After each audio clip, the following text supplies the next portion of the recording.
इच्छा, आशा, अपेक्षा, आकांक्षा, यही सब मानव समाज के चालक होते नहीं। यदि कोई आपसे पूछे कि आप कौन, तो आपका उत्तर क्या होगा? विचार कीजिए।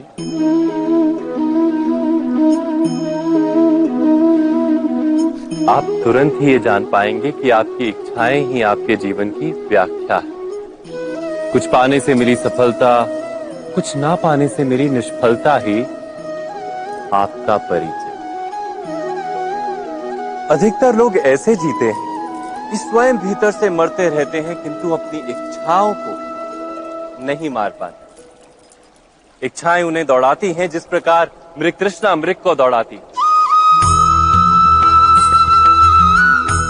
परंतु इन्हीं इच्छाओं के गर्भ में ही ज्ञान का प्रकाश भी। कैसे? जब इच्छाएं अपूर्ण रहती और टूटती, तब वहीं से ज्ञान की किरण प्रवेश करती है मनुष्य के हृदय। ना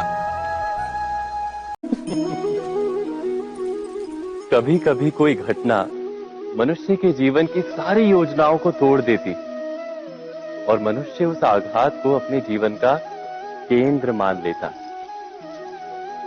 पर क्या भविष्य मनुष्य की योजनाओं के आधार पर निर्मित होते हैं? नहीं।